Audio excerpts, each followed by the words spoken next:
Oke, shalom, saudara sekalian. Dalam hidup kita di dunia ini, banyak sekali suara yang berbicara kepada kita. Banyak suara yang kita dengar masuk ke telinga, dan beberapa dari suara itu masuk ke dalam hati kita. Suara apa saja? Mungkin suara itu berasal dari masa lalu kita, atau suara itu berasal dari teman-teman kita, atau suara itu berasal dari pemain musik. Ya, kadang-kadang ya, saudara sadar atau tidak, lagu yang saudara dengar dengan telinga jasmani saudara itu berbicara terus. Sampai kadang-kadang masuk ke hati. Misalnya, jika bukan hari ini mungkin minggu depan. Jika bukan minggu ini mungkin bulan depan. Nah, lagu itu bisa bikin kita males. Enggak, tapi lagu itu bicara tentang doa ya, sebuah pasangan. Kalau enggak bisa berjodoh minggu ini mungkin bulan depan katanya gitu ya. Tapi, alah, tapi bahasa-bahasa seperti itu kadang kita enggak sadar ya, masuk ke dalam pikiran kita, masuk ke dalam hati kita, itu berbicara terus-menerus. Kalau lagu yang kita suka adalah lagu mellow, yang suka kita dengar itu adalah lagu yang sedih, kita nyaman dengan kesedihan. Kadang-kadang ngelihat sebuah keluarga yang asik gitu ya, yang lucu, kita nggak bisa ketawa.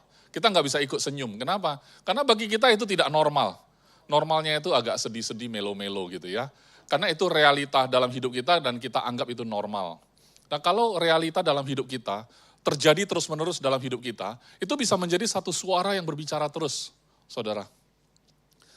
Jadi hari ini ya, kita juga harus memastikan suara mana yang kita dengar, saudara. Saudara tahu nggak, di zaman sekarang itu ada orang mencari suara. Ketika dia tidak tahu lagi arah hidupnya, dia pergi kepada orang-orang yang dia anggap lebih mengerti.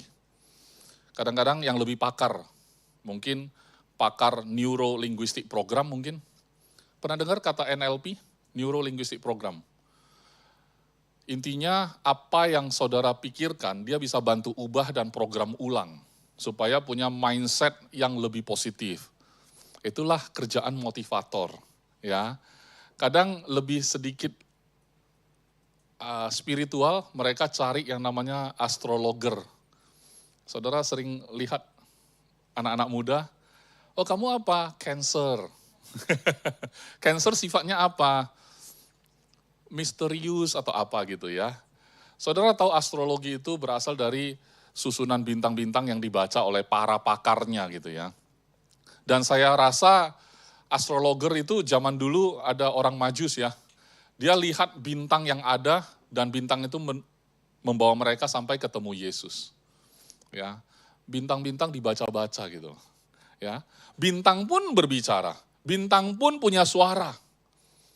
Kita saking desperate-nya, kadang-kadang kita nggak tahu suara siapa yang kita harus dengar. Karena saya sudah bingung, saya cari sajalah orang yang saya anggap lebih paham. Biarlah dia bersuara dan saya ikut saja suara dia. Saudara, kalau bintang-bintang itu berbicara dan valid, mungkin saudara terlalu desperate. Karena di atas bintang masih ada pencipta bintang. Make sure pencipta bintang-bintang, pencipta dunia ini, pencipta bumi ini, suaranya saudara bisa dengar. Karena kalau saudara tidak bisa dengar suara dia, saudara akan cari suara yang bisa saudara dengar. Dan saudara anggap itu adalah kebenaran. Dan kalau saudara sudah anggap itu kebenaran, maka saudara menganggap itu adalah hal yang normal untuk saudara jalani. Itu yang kita harus pahami hari ini, bahwa kita bukan hidup dari suara-suara itu. Tetapi kita mau hidup dari suara Bapa kita, amin. Bapa kita kalau bersuara, pastikan kita bisa dengar, saudara. Kalau Bapa kita bersuara, kita nggak bisa dengar. Saudara akan dengar suara lain. Ya, suara lain mungkin karena familiar, saudara bisa rasa itu benar. Itu yang mencelakakan anak-anak Tuhan.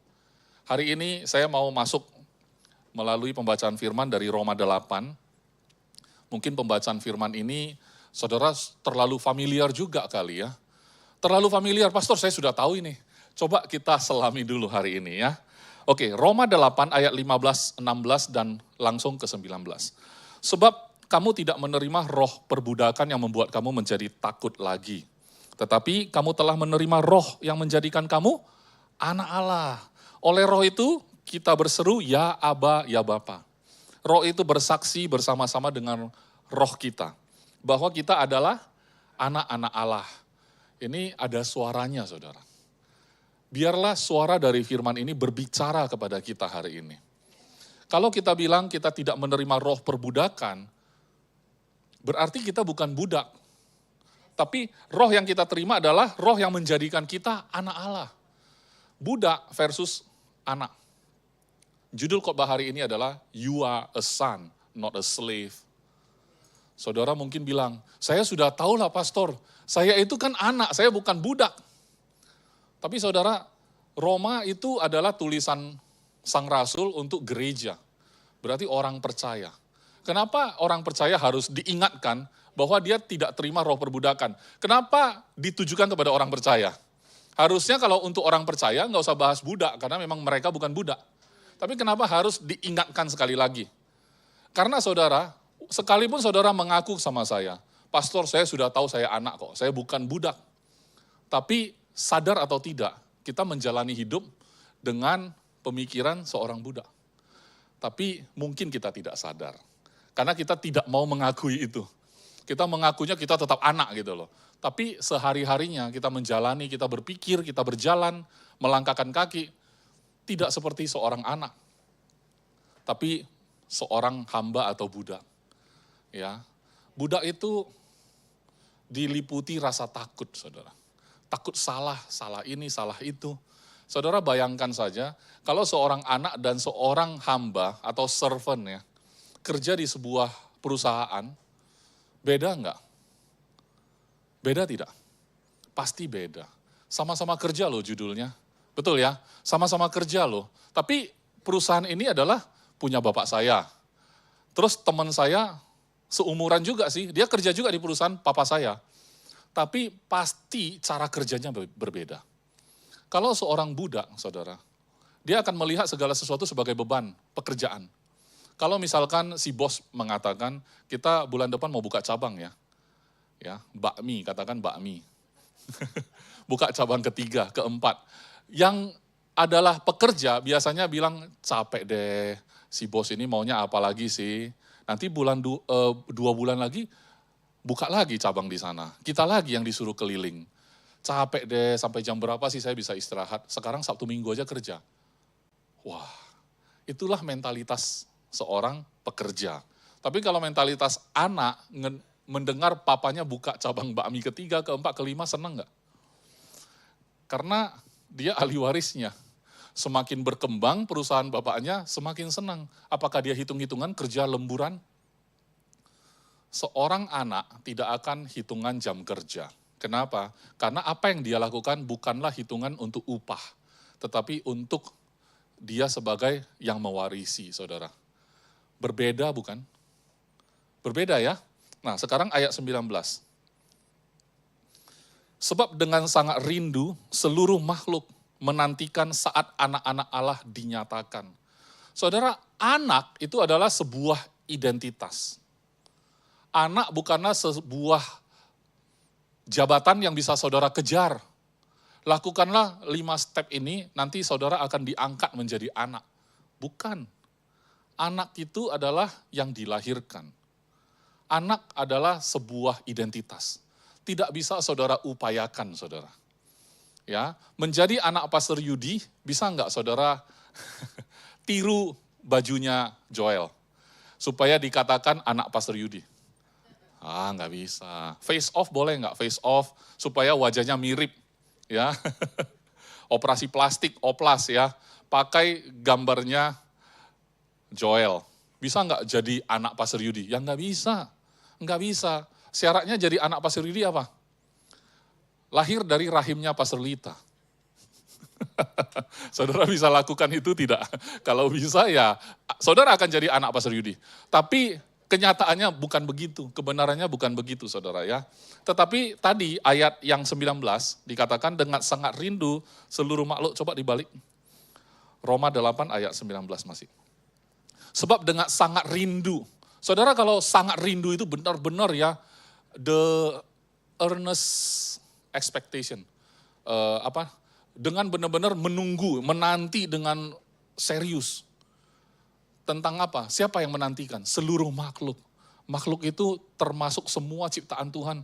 Hewan-hewan, binatang, semua makhluk itu menantikan saat anak-anak Allah.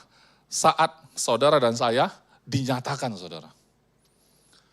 Bukan saat anak-anak Allah dijadikan, bukan. Tapi dinyatakan. Sebuah identitas yang dinyatakan, di-reveal, diungkap. Terungkap sudah. Pak Roni adalah anak Allah. Terungkap sudah. Dunia, kita gini loh, kita menantikan keberhasilan kita. Kita menantikan status kita diangkat. Padahal dunia seluruh makhluk itu dengan sangat rindu menantikan saudara dinyatakan sebagai anak Allah, saudara dinyatakan. Bukan sebuah posisi yang belum, bukan. Tapi sebuah identitas yang memang sudah melekat pada saudara dan saya. Tetapi sometimes kita enggak terungkap gitu loh di dunia ini. Tidak termanifestasi. Mengapa? Karena kita mungkin saja masih mendasarkan identitas kita berdasarkan pencapaian. Mungkin kita masih mendasarkan identitas kita kepada predikat yang disematkan orang kepada kita. Kalau hari ini, saya adalah seorang pekerja yang sangat terkenal di industri, katakan ya. Dan katanya kalau bankir kan begitu. Banker yang bertangan dingin katanya. Bank apapun yang dia sentuh, jadi itu bank. Maka sematkan predikat kepada dia adalah bankir bertangan dingin. Karena bank apapun yang dia sentuh, jadi gitu ya. Saudara, apakah saudara tunggu saudara seperti itu baru disebut anak Allah? Atau justru karena saudara anak Allah, sehingga apapun yang saudara sentuh dengan tangan saudara, itu jadi.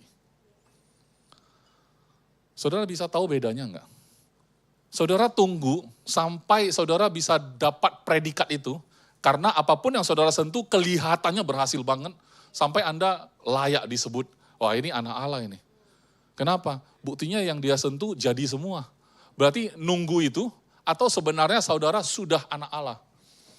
Kadang gini, sepele. Pastor, saya sudah tahu saya anak Allah. Kedengarannya sepele banget. Saya sudah tahu, pastor. Demi Tuhan, saya sudah tahu saya anak Allah.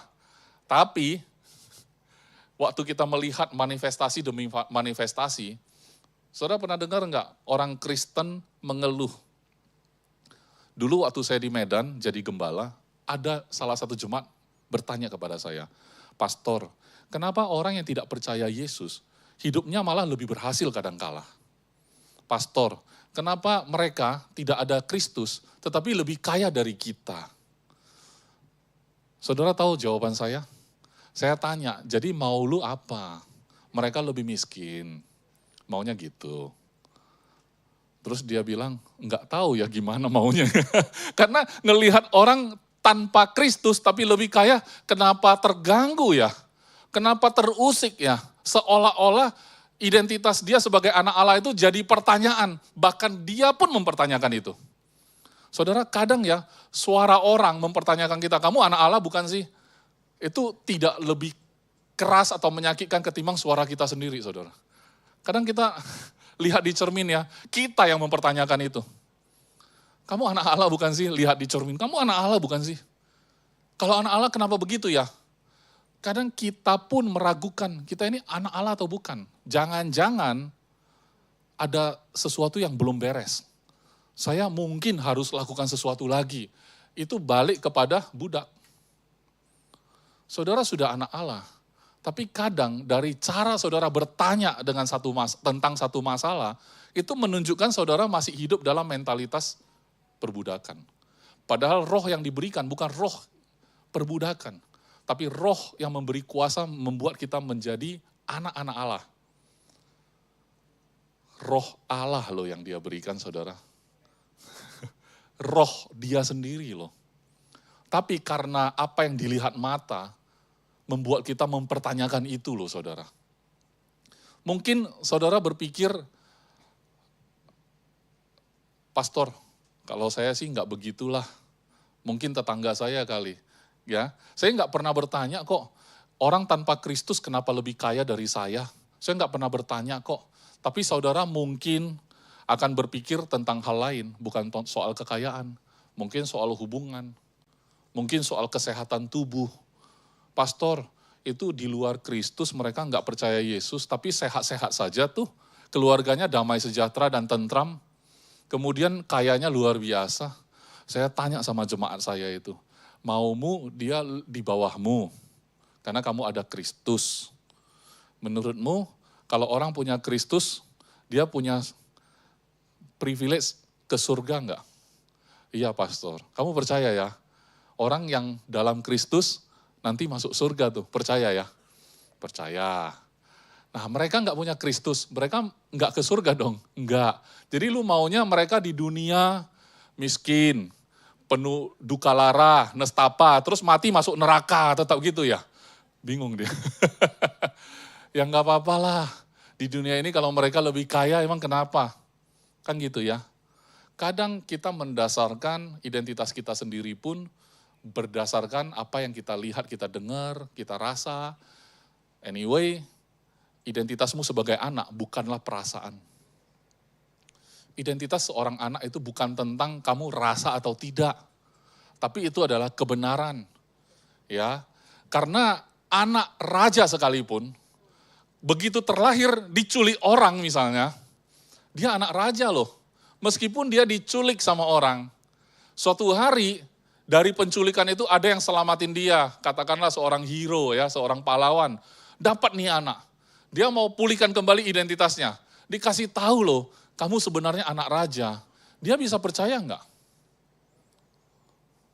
Susah percaya.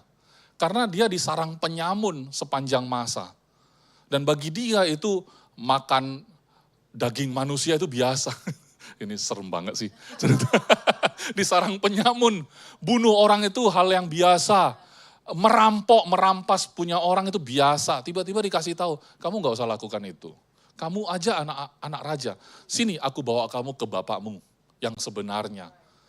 Kalau dia nyaman dengan kehidupan sampah, saudara, belum tentu loh dia bisa terima dengan mudah. Karena itu too good to be true.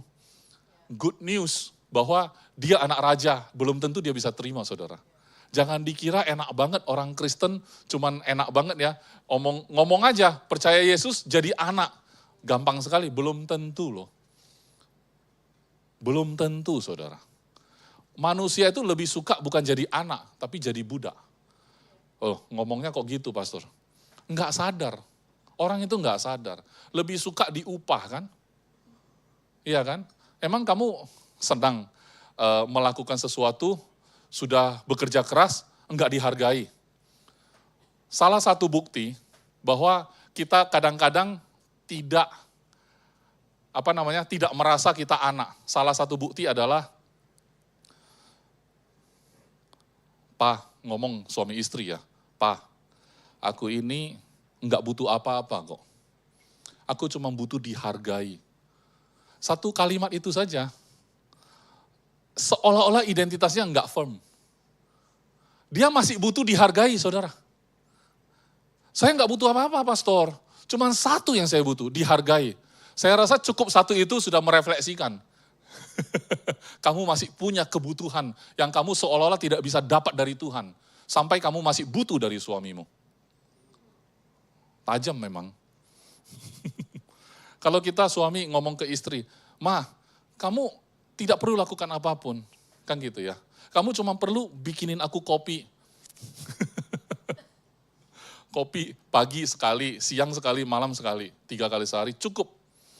Atau kamu, soalnya suami istri ini banyak problem saudara. Saya kadang melihat salah satu problemnya adalah ketika istri punya penghasilan lebih dari suami, ya, suami bisa merasa insecure. Istri merasa, nah bisa ini diinjak sampai atas. Injak, manjat sampai atas. Nah suaminya merasa udah sampai pundak nih, udah tertekan. Ya. Kalau masih insecure saudara, itu ciri-ciri masih dalam perbudakan. Benar, serius. Kalau kita bekerja di sebuah perusahaan, tiba-tiba kita butuh pekerjaan ini, dan kita terancam dipecat. Mental kita bagaimana? Mati saya, kalau saya sampai dipecat ya mati saya. Kalau seorang anak kerja di perusahaan itu, kinerjanya seperti apapun ini perusahaan dia. Kinerjanya seperti apapun tidak akan mengubah identitas dia, setuju tidak? Ya, mau perusahaan ini bangkrut, mau sukses, itu semua punya dia. Tidak ada ancaman kepada anak bahwa ini perusahaan nanti pecat kamu. Enggak bisa, itu perusahaan dia. Ya saudara ya, beberapa contoh yang saya berikan, itu adalah ciri-ciri kita tidak sadar, kita tidak firm dengan identitas kita. Normal saudara, normal. Saya kadang juga bisa seperti itu. Saya ngomong begini bukan berarti, wah udah perfect ya Pastor Is ya, firm banget ya tentang identitasnya sebagai anak ya. Enggak saudara. Kita perlu ingat selalu, ini suara siapa? Kita harus selalu tahu, ketika ada suara, kita tahu, ini suara Bapa kita, atau dunia, atau suara hati kita. Kekhawatiran kita bisa bersuara saudara, betul ya? Kalau saudara cinta sama pasangan saudara, bisa suara enggak? Ada suaranya itu. Dan suara itu pasti didengar sama pasangan kita. Ya, kadang kita diam. Tapi ada getarannya sampai ke sana, itu suara itu. Berapa banyak suara yang kita dengar tanpa suara? Apa itu? Ada banyak suara yang kita dengar tanpa suara. Tanpa bunyi, tapi bersuara. Betul tidak? Coba aja. Ya kan, kalau kita kesel, nggak suka sama seseorang, itu ada suara itu saudara. Ini jangan-jangan orang ini mau ngapain lagi ke sini. Saya orangnya curigaan, itu suara juga. Saya curiga banget.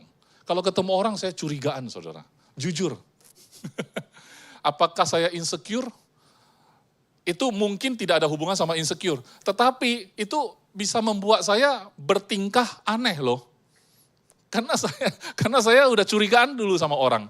Tapi kalau orang yang tidak saya curigain, mungkin saya langsung cair gitu ya. Yang curigaan saya jaga jarak, kan itu mempengaruhi tindakan, betul nggak? Ya, suara-suara seperti itu kita harus mengenali. Karena kata Tuhan Yesus, ya kan, bahwa dombanya mengenali suaranya sebagai gembala. Amin. Sebenarnya mendengar suara Bapa itu adalah hal yang natural bagi kita anak-anak Allah. Amin. Tapi kalau kita masih salah dengar, tidak masalah saudara. Lah, lu salah dengar kan, itu suara iblis saudara. Kalau ada tuduhan-tuduhan, kamu enggak mantap dengarnya salah, itu suara iblis. Ya, suara dunia, you prove yourself katanya. Kamu buktikan dong kamu siapa, buktikan, dunia minta bukti. Tapi suara Bapa, aku menerima engkau, anakku. Receive your identity. Itu suara Tuhan. Kalau suara dunia, prove yourself. Amin. Sesimpel itu. Kalau saudara ada suara yang membuat saudara ragu, udah pasti bukan dari Tuhan. Simple. Simple. Kalau suatu hari ada orang yang memprovokasi Ken anak saya, papa kamu gak sayang sama kamu. Dia percaya enggak? Nggak mungkin. Tapi sebenarnya kebenarannya adalah darah saya ngalir di darah dia. Makanya karena artinya darah daging saya. Ya, menyakiti dia saya sakit. So sweet ya. Kalau saudara mau sayang sama saya, sayang anak saya, istri saya. Itu sama dengan sayang sama saya. Betul ya? Itu bukan bagian yang bisa dipisahkan. Saudara nggak bisa bilang, pastor saya sayang sama kamu, cuman saya ada masalah sama Ken. Berarti you ada masalah sama saya. Amin. Dunia menyakiti saudara, itu dunia menyakiti Bapamu di surga. Bapak bisa tersakiti? Nggak bisa. Nggak bisa. Bapak nggak mungkin bisa disakiti. Ya. Oke, kita akan masuk ke Yohanes 1 ayat 12 sampai 13. Tetapi semua orang yang menerimanya diberinya kuasa untuk menjadi anak-anak Allah, yaitu mereka yang percaya dalam namanya. Segampang itu ya, percaya aja dalam nama Yesus, kita sudah bisa diangkat menjadi anak. Orang yang dengar rekaman ini, mungkin teman yang kenal saya, mungkin keyakinan yang berbeda, ya mungkin sampai hari ini sering dengar tentang Yesus, Yesus, Yesus, dalam hati ada ganjelan. Segampang itukah? Padahal semua yang kami pelajari selama ini menjadi orang yang beragama adalah harus taat sama perintah Tuhan. Ya saya nggak menentang itu.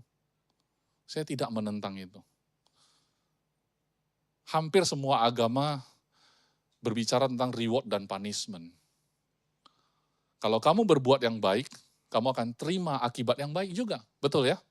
Tapi kalau kamu berbuat yang jahat, kamu juga akan terima akibatnya. Betul kan? Apakah kita menentang itu? Tidak. Tidak. Kita tidak menentang itu. Tapi Yesus Kristusnya kita menanggung itu. Amin. Nah, kalau dia sudah menanggung itu, apa yang tidak mampu kamu lakukan, dia sudah lakukan. Apa yang harusnya kamu tanggung sebagai hukuman, sudah dia tanggung. Saudara terima itu sebagai kebenaran. Saudara percaya, terima nama itu. Saudara menjadi anak. Kedengarannya simple di sisimu, tapi tidak simple di sisi Tuhan. Amin. Tidak simple. Di NCC ada sebuah lagu Mandarin. Katanya tentang Yesus turun ke dunia. Demi apa dia turun? Meninggalkan surga yang mulia. Dia turun ke dunia manusia. Untuk apa? Memulihkan status kita menjadi anak. Memulihkan identitas kita menjadi ciptaan yang baru. Demi itu dia tinggalkan surga yang begitu mulia. Saudara mengatakan itu terlalu simple, tidak simple. Dari sisimu kedengaran simple. Gara-gara itu saudara nggak bisa terima. Kalau saya terima Yesus jadi Kristen dong. Saya nggak peduli Kristen atau tidak. Yang saya peduli identitasmu menjadi anak. Kalau engkau menerima dia. Saya nggak peduli agama. Ya, kalau ditanya agama pastor apa? Ya Kristen. Agama saya Kristen, tapi berapa banyak orang Kristen tidak tinggal dalam identitas dia sebagai anak. Tapi seolah-olah masih diperbudak. Masih pakai upah bicaranya. Bicaranya masih pakai upah. Ciri-cirinya apa? Kalau saudara dengar rekaman ini ya, saudara orang Kristen. Saudara masih berpikir bahwa melayani Tuhan itu agar saya diberkati. Saudara dalam perbudakan, mohon maaf, saya katakan itu. Kenapa? Karena hamba itu akan berbicara tentang upah. Tuhan, aku sudah lakukan ini, mana upahku? Ya, kalau saudara baca firman tentang kalau saudara memberi, Tuhan akan membalaskan 30, 60 berapa? 100 kali lipat. Amin ya. Saudara sudah berikan ke kantong persembahan, saudara tungguin kasih kali 100. Perkalian 100. Saudara tungguin. Ketika itu tidak terjadi, tidak termanifestasi, itu perkalian muncul di otak kita. Enggak match ini. Matematikanya salah. Tuhan bohong. Jadi kita tidak paham, tapi kita salahinya Tuhan. Karena kita memahami perkalian-perkalian Tuhan dengan perkalian kita cocokkan. Kita kalikan secara rupiah. Padahal Tuhan mau kasih dolar. Oh enggak ya, bercanda. Ya kadang kita pakai rumus matematikanya kita, versinya kita. Nanti saya akan buka lagi satu cerita yang menunjukkan versinya kita, tetapi dari firman Tuhan yang saudara sudah sangat familiar. Tapi saya selesaikan dulu ayat 13. Katanya tadi kan semua orang yang menerimanya diberi kuasa ya untuk menjadi anak-anak Allah, yaitu mereka yang percaya dalam namanya. Orang-orang yang diperanakkan bukan dari darah atau dari daging lagi. Ya, bukan pula secara jasmani oleh keinginan seorang laki-laki, melainkan dari Allah. Saudara jadi anak Allah, bukan diperanakkan secara darah dan daging lagi. Tapi benar-benar dari Allah. Ya, bukan keinginan seorang laki-laki. Cara kita dijadikan di dunia ini adalah ada pertemuan sejoli. Papa dan mama kita memadu kasih. Sehingga lahirlah kita, gitu. Hasil dari Mereka memadu kasih. Tapi ketika kita jadi anak, bukan dengan cara demikian. Tapi karena memang dari Allah secara langsung mengasihi kita. Amin. Dan kita dijadikan anak, ciptaan yang baru, dilahirkan kembali, mendapat identitas yang baru. Amin. Kita akan lihat di Lukas 15, ayat 17-32. Sangat familiar. Judulnya adalah perumpamaan tentang anak yang hilang. Wah, sangat biasa ya. Perumpamaan tentang anak yang hilang. Saya sengaja langsung masuk ke ayat 17, supaya mempersingkat waktu gitu ya. Kita tahu kan, minta warisan, anak sulung, anak bungsu, yang bungsu minta warisan. Ya, kemudian dikasih langsung. Saya kadang bertanya-tanya. Ya kan, Tuhan sudah tahu ya, bapak ini kalau ngasih warisan bisa nggak beres anaknya. Kok dikasih juga ya? Kita pengen ubah cerita di Alkitab. Kayak Adam, waktu si Hawa ngambil buah itu, makan karena dibodohin sama iblis, ditipu sama iblis, Adamnya juga makan gitu kan. Kita pengen ubah kan, kisah itu kan. Tiba-tiba ada tangan Tuhan yang tidak terlihat, ya kan. Menyetop tangannya Adam dan Hawa, tidak bisa menyentuh. Karena kalau dia sentuh, nanti akibatnya bisa parah. Kita harapnya begitu. Saudara, kisah anak yang hilang juga begitu. Kita harap ada tangan Tuhan menyetop bapak itu supaya tidak bagi warisan. Tapi kalau kita stop, kita ubah cerita Alkitab, saudara, kita nggak akan belajar apa-apa. Setuju tidak? Kalau saudara ubah cerita Alkitab, saudara nggak belajar apa-apa. Saudara pengen cegah, Daud jangan sama Batseba. Pengen kan kita ubah itu kan. Tapi kalau kita ubah nggak ada Salomo. Nggak ada keturunan dari dia, yang akhirnya ada Yesus muncul. Kita mau ubah itu semua. Kita mau ubah cerita Adam. Ya. Ubahlah. Tidak ada kita di gedung ini. Dan kita akan tetap kemana-mana mungkin naik kuda. Ya, kenapa? Enggak ada kejatuhan. Ya, ngelihat Pastor Yudi, udah umur berapa? 1 juta tahun pastor. Enggak butuh pastor, betul tidak? Enggak butuh Alkitab. Kisahnya akan berubah semua. Dan kita enggak punya alat simulasi itu. Jadi berhentilah menghayal. Ya, berhenti menghayal. Bapak yang kehilangan anak ini ceritanya, bukan anak yang hilang. Menurut saya, anak ini hilang, tapi kita coba cerna dulu. Sebenarnya waktu anak yang bungsu menerima hartanya kan pergi habisin semua kan. Sampai satu titik sampai makanin ampas dari makanan babi kan. Ampasnya loh, bekas makanan babi loh. Dia makanin itu. Padahal anak orang yang sangat kaya. Saudara jangan nyinyir atau mencibir anak itu. Karena anak itu begitu dapat harta warisan, waktu dapat warisan, dia pergi foya-foya. Kan bukan hasil kerja dia kan, betul nggak? Saudara jangan bohong lah, saudara juga pengen hidup begitu kok. Foya-foya kan, tidak usah kerja. Ya kan? Saya pengen hidup kayak gitu, foya-foya aja. Ya kan? Bayangkan, bagus enggak? Tiba-tiba ada bencana kelaparan dan tiba-tiba dia hancur di kandang babi. Bagus tidak? Bagus. Coba kalau dia foya-foya uangnya nggak pernah habis. Dia balik nggak ke bapaknya? Ngapain dia balik? Karena ayat 17 masuk ya. Lalu ia menyadari keadaannya. Udah makan ampas makanan babi baru dia menyadari, saudara. Waktu foya-foya nggak sadar, ya iyalah. Bukankah begitu juga kita kan, sama aja. Katanya, betapa banyaknya orang upahan Bapakku. Ini upahan itu budak ya, apa hamba, kerja sama bapaknya. Oh banyak sekali hamba-hamba Bapakku. Yang berlimpah-limpah makanannya, urusan dia simple, makanan. Saudara, urusan dia simple, makanan. Ya, karena itu yang dia butuhkan pada saat itu. Tetapi aku di sini mati kelaparan. Sudah mati? Belum. Dia bisa baca masa depan. Ya, aku di sini mati kelaparan. Ayat 18, aku akan bangkit katanya. Bagus enggak bangkit? Bagus. Dan pergi kepada Bapa, bagus enggak?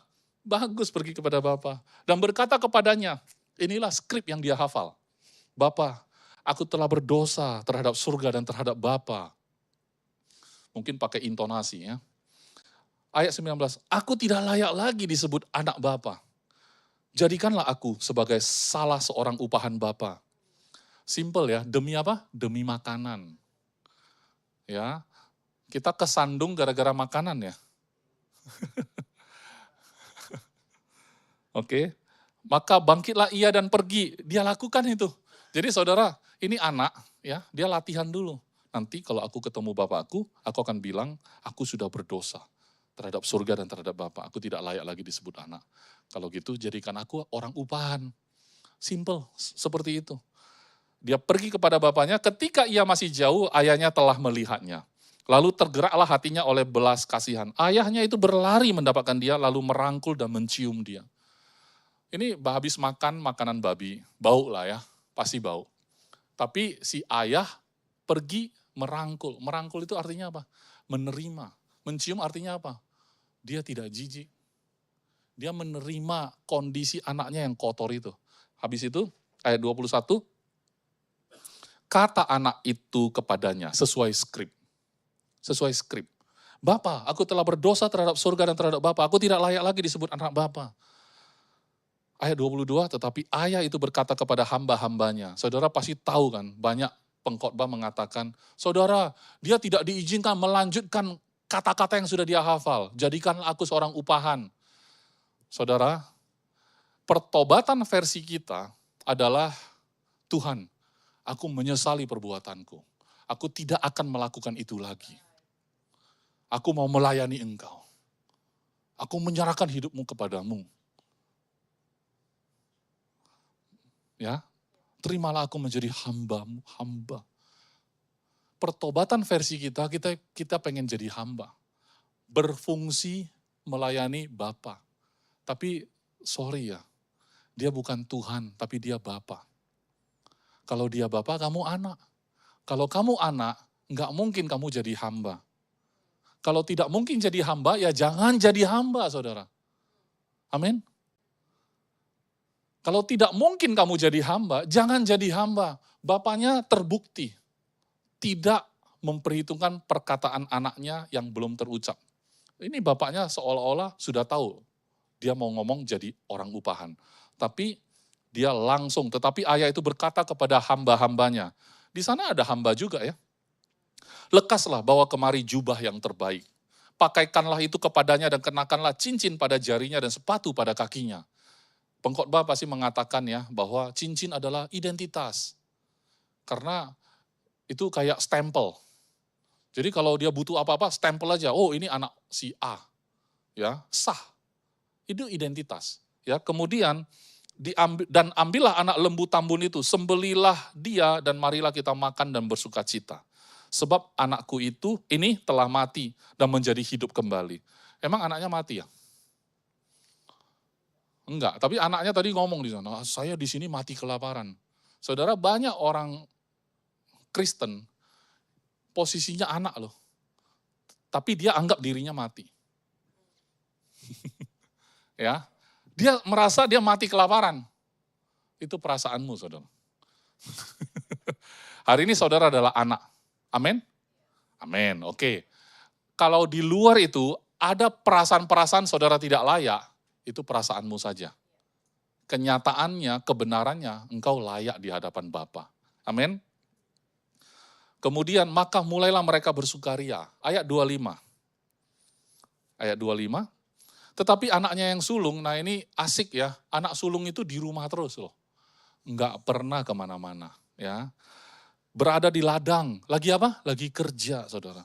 Ketika ia pulang dan dekat ke rumah, ia mendengar bunyi seruling dan nyanyian tari-tarian. Lalu ia memanggil salah seorang hamba dan bertanya kepadanya, apa arti semuanya itu? Jawab hamba itu, adikmu telah kembali dan ayahmu telah menyembelih anak lembu tambun, karena ia mendapatkannya kembali dengan sehat. Maka marahlah anak sulung itu dan tidak mau masuk. Kalau bahasa orang Medan, merajuk. Merajuk dia. Masuk pun nggak mau. Kenapa? Tersinggung, tidak dihargai, tidak dihormati. anak sulung di dalam rumah bapak terus, nggak pernah kemana-mana, kerja melakukan yang terbaik untuk bapaknya, tapi merasa tidak dihargai. Ya, lalu ayahnya keluar. Ini anak yang hilang, waktu pulang bapaknya di luar disambut. Ini anak sulung di luar, bapaknya pun keluar menyambut dia.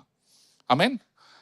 Ayahnya keluar dan berbicara dengan dia. Berikutnya, tetapi ia menjawab ayahnya, masih merajuk ya, katanya, telah bertahun-tahun aku melayani Bapa. Telah bertahun-tahun aku menjadi istrimu.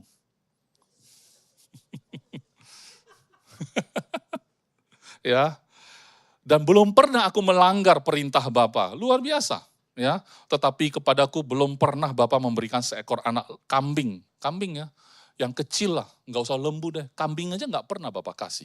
Untuk bersuka cita dengan sahabat-sahabatku. Tetapi baru saja datang anak Bapa yang telah memboroskan harta kekayaan Bapa bersama-sama dengan pelacur-pelacur. Maka Bapa menyembelih anak lembu tambun itu untuk dia. Nah ini kan, statement dia benar nggak? Benar, sering nggak kita kayak begitu? Ya yang kayak jemaat di Medan itu. Pastor, kenapa ya orang tidak punya Kristus, tapi kaya hidupnya. Kayak gitu, kira-kira gitu. Pastor, ya. Kenapa mereka kelihatannya tidak ada challenge ya? Kita orang Kristen kenapa banyak challenge ya? Begitu, anak sulung. Kabar baiknya, saudara di kisah ini, saudara jadi bapak, saudara jadi anak sulung atau anak bungsu? Mana nih, ada 3 karakter, suka yang mana? Enggak suka semua, saya enggak mau jadi semua. Saudara sadar atau tidak, kadang kita anak sulung. Sadar atau tidak, kita kadang anak bungsu. Betul kan? Tapi belum tentu kita mengenal hati yang ada di dalam hati bapaknya. Kata ayahnya ayat 31 kepadanya, anakku, engkau selalu bersama-sama dengan aku, dan segala kepunyaanku adalah kepunyaanmu. Bapaknya marah tidak? Tidak. Kita patut bersuka cita dan bergembira karena adikmu telah mati. Mati lagi dia bilang. Dan menjadi hidup kembali. Ia telah hilang dan didapatkan kembali. Saudara, di sini ada anak sulung, anak bungsu. Menurut saudara mana yang hilang? Yang hilang yang anak bungsu atau sulung? Dua-duanya hilang, saudara. Satu hilang di luar, satu hilang di rumah. Lost dia. Dia lost. Dia hilang di rumah. Dia bilang ke bapaknya, saya nggak pernah loh, bapak kasih saya kambing. Bapaknya bilang, selama ini kamu di sini, kamu mau pesta anytime boleh. Lost dia. Betul tidak? Saudara, saya nggak mendefinisikan tentang anak sulung adalah orang yang melayani di gereja. Tiba-tiba ada orang dari luar berdosa. Tuhan terima dia juga. Terus kita merasa, kenapa Tuhan bisa baik sama dia? Saya aja masih challenge di sini, padahal pelayanan terus loh. Udah 10 tahun loh pastor. Saya nggak bilang saudara kayak orang anak sulung sih. Karena siapapun di sini bisa merasakan seperti itu. Kadang kita nggak sadar, suara-suara yang kita dengar di luar, itu memposisikan diri kita seolah-olah kita bukan anak. Tapi saya mau kasih tahu saudara, semua makhluk dengan sangat rindu menunggu saatnya engkau sebagai anak Allah dinyatakan. Saudara, saudara tidak menunggu saudara berubah, baru melakukan perubahan. Tapi saudara menyadari identitas saudara, saudara bisa buat perubahan. Enggak ada masalah dengan circumstances. Keadaan seperti apapun tidak akan mengubah identitasmu.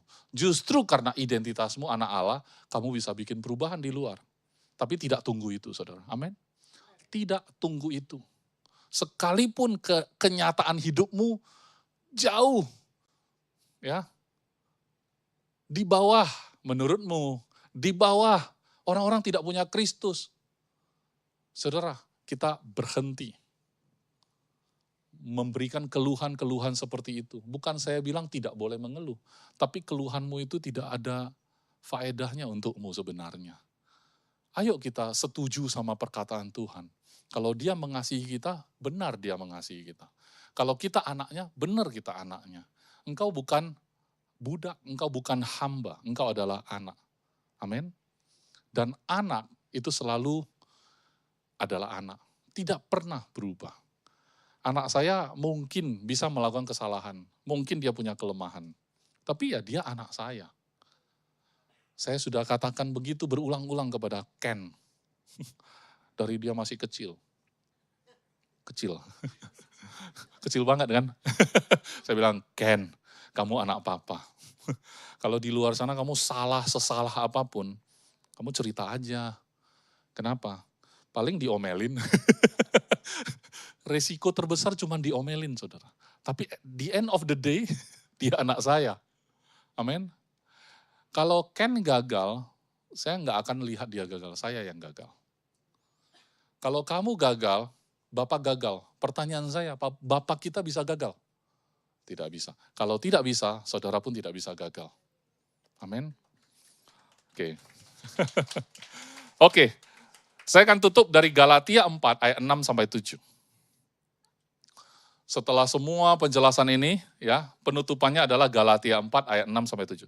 Dan karena kamu adalah anak, maka Allah telah menyuruh roh anaknya ke dalam hati kita, yang berseru, ya Aba, ya Bapa. Jadi kamu bukan lagi hamba, melainkan anak. Jikalau kamu anak, maka kamu juga adalah ahli waris oleh Allah. Saudara, saya ulangi yang ayat 6. Karena kamu anak-anak, maka Allah telah menyuruh roh anaknya ke dalam hati. Hari Kamis yang lalu kita merayakan Yesus naik. Tadi Brother Roni mengatakan justru lebih bagus Tuhan naik, Yesus naik. Sehingga Roh Kudus turun, betul ya? Memang Yesus mengatakan itu secara langsung. Aku lebih baik naik gitu loh. Kalau Roh Kudus turun berarti roh dia sendiri turun, saudara. Kemana? Ke dalam hati. Saudara, bahasa Indonesia hati saya nggak suka. Di ayat ini saya nggak suka. Kenapa? Hati itu liver. Betul kan? Ya. Padahal ini bahasa Inggrisnya heart. Heart apa? Hah? Hati ya? Jadi liver apa? Hah? Jadi heart itu jantung. Kalau saya cek di bahasa asli, kardia. Roh anaknya masuk ke dalam jantungmu, saudara. Roh anaknya masuk ke dalam jantungmu. Setiap detak jantungmu, itu adalah detak jantung Yesus. Sebegitu dekatnya dia dengan Anda. Dia ada di dalam jantungmu. Ini penting, kenapa? Kalau jantungmu berhenti, selesai kan dengan dunia ini. Artinya dia sedang berkata, kalau orang meninggal, orang percaya meninggal, dia langsung bersama Bapa, betul kan? Kita ngomong gitu. Tapi selama dia hidup, engkau ada di jantungmu berdetak roh anaknya di dalam. Kalau detak jantungmu sudah berhenti, semua persoalanmu selesai. Betul? Dan posisimu kekal bersama Bapa. Betul kan? Berarti selama kamu masih hidup, detak jantungmu masih ada, Kristus ada di sana. Amin. Bukan di hati, bukan untuk rasa. Emang kamu bisa rasa jantungmu berdetak? Enggak usah pakai perasaan. Detak itu ada. Kalau enggak pasti sudah mati. Enggak pernah orang diingatkan untuk berdetak kan? Ingat ya jantung ya berdetak terus ya. Enggak usah diingatkan, dia akan berdetak terus. Dan kamu tidak bisa paksa dia berdetak terus kalau memang sudah waktunya. Bisa nggak kita paksa dia berdetak terus? Ada dokter pakai alat ini. Coba lagi. Kalau dia coba, ada yang berhasil sih. Tapi kalau udah nggak bisa, selesai kan? Begitu selesai orang ini bersama Bapa. Selesai sudah. Tapi yang saya mau sampaikan adalah selama jantungmu masih berdetak, roh anaknya ada di dalam. Roh anaknya ada di dalam. Amin. Ya, kalau saudara bisa lupakan semua cerita saya, ingat saja yang terakhir ini. Kamu adalah anak. Dan karena kamu anak, dia menyuruh roh anaknya itu masuk ke dalam jantungmu. Udah gitu aja. Enggak untuk dirasa-rasa, tapi untuk berdetak bersama Engkau sepanjang hidupmu. Mari kita bangkit berdiri, saya undang semua pemain musik. Saya berdoa untuk kita semua di sini, agar mulai hari ini kita tidak mempertanyakan tentang identitas. Bahkan roh anaknya sendiri, roh Yesus Kristus, Roh Kudus, itu ada di dalam detak jantung kita. Setiap nafas yang engkau hembuskan, tanpa engkau sadari, di dalamnya adalah nafas anak Allah itu sendiri. Dan engkau adalah anak Allah yang Dia kasihi dengan sangat. Dia korbankan anaknya, Dia tinggalkan surga yang begitu mulia untuk turun ke dunia, untuk hidup di tengah-tengah manusia yang berdosa. Dia sendiri tidak berdosa. Saudara, kalau engkau menyaksikan rekaman ini, engkau mau menerima Yesus menjadi Tuhan dan Juru Selamatmu, maka engkau akan menjadi anak dari Bapa. Allah pencipta langit dan bumi menjadi Bapamu, bukan Tuhan yang menciptakan langit dan bumi dan tidak bisa dijangkau lagi, tetapi Dia menjadi Bapamu. Kalau engkau mau terima Yesus menjadi Tuhan dan Juru Selamatmu, engkau bisa ikuti aku berdoa. Tuhan Allah pencipta langit dan bumi, pada hari ini aku mendengar tentang Yesus Kristus. Hari ini juga aku mengambil keputusan menerima Yesus Kristus menjadi Tuhan dan Juru Selamatku. Sekarang sampai selama-lamanya. Aku percaya Yesus adalah Tuhan yang datang ke dunia, hidup menjadi manusia. Dia mati di atas kayu salib untuk menebus segala dosaku. Pada hari yang ketiga, Dia sudah bangkit dan Dia naik ke surga. Bapa, hari ini aku bersyukur karena Engkau sudah memberikan roh anak-Mu sendiri masuk ke dalam jantungku, sehingga hari ini aku menjadi anak dari Bapa. Terima kasih Bapa, terima kasih dalam nama Tuhan Yesus. Amin. Selamat saudara sudah menjadi anak dari Bapa. Engkau tidak lagi panggil Tuhan sebagai Tuhan, tetapi sebagai Bapamu sendiri. Engkau adalah anak baginya. Selamanya Dia berkenan kepada engkau, selamat menikmati kehidupanmu yang baru, engkau adalah anak. Terima kasih Tuhan untuk semua yang sudah engkau nyatakan dalam firman-Mu pada hari ini. Aku berdoa agar semua jemaat di tempat ini menyadari senantiasa identitas dia bukanlah perasaan, tetapi sebuah kebenaran yang menjadi sumber kehidupan bagi kami. Dalam detak jantung kami benar-benar menyadari bahwa kami bukanlah hamba, tapi kami adalah anak yang bisa berseru kapanpun, ya Aba, ya Bapa. Bapa, terima kasih sudah menjadi Bapa bagi kami. Kami bersyukur, kami serahkan hidup kami ke dalam tangan-Mu. Di dalam nama Tuhan Yesus yang sudah diberkati, sama-sama katakan, amin.